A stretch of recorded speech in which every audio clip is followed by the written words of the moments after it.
हार्दिक पटेल याच्या शिवसेना पक्षप्रमुख उद्धव ठाकरे यांच्या भेटीवर मुख्यमंत्र्यांनी प्रतिक्रिया दिली आहे। पायाखालची वाळू सरकताच कोणाला बोलवावं लागलं ते पहा, अशा प्रकारची प्रतिक्रिया मुख्यमंत्र्यांनी दिलेली आहे।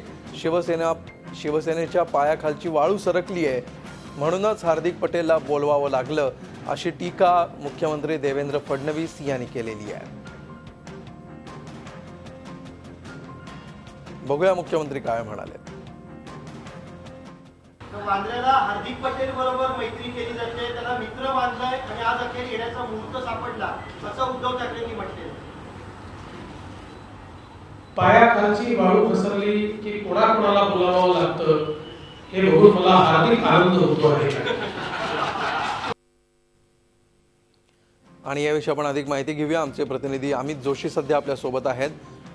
अमित, हार्दिक पटेल आणि शिवसेना पक्षप्रमुख उद्धव ठाकरे यांची भेट हा इथून पुढच्या राजकारणामध्ये आता निवडणुका होईपर्यंत किमान चर्चेला जाईल असा विषय आहे। अशा प्रकारचं सुतोवाच मुख्यमंत्र्यांच्या या प्रतिक्रियेतून येत आहे। कसं बघतंय भाजप या भेटीकडे?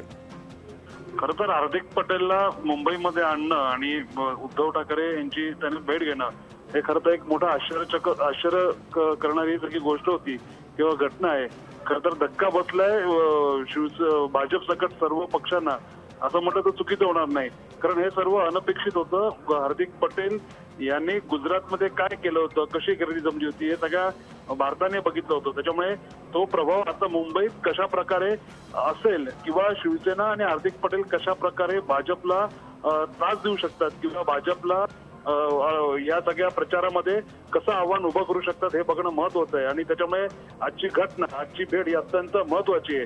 अर्थात भाजप आता याचा कसा सामना करतो हे बघणं महत्वाचं ठरेल।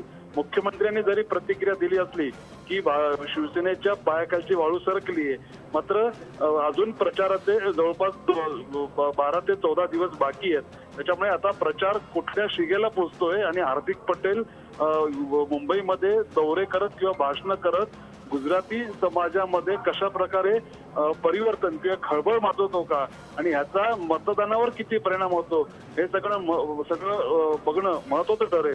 असं असलं तरी हार्दिक पटेल येणं, मुंबईमध्ये येणं, याच्यामुळे भाजपची चिंता वाढली असं म्हणतात तर चुकीचं होणार नाही। भले मुख्यमंत्र्यांनी अशी प्रतिक्रिया दिली असली तरी भाजपच्या गोटामध्ये चलबिचल नक्कीच सुरू झालेली आहे। बिलकुल, धन्यवाद अमित या माहितीबद्दल। झी 24 तास रहा एक पाऊल पुढे।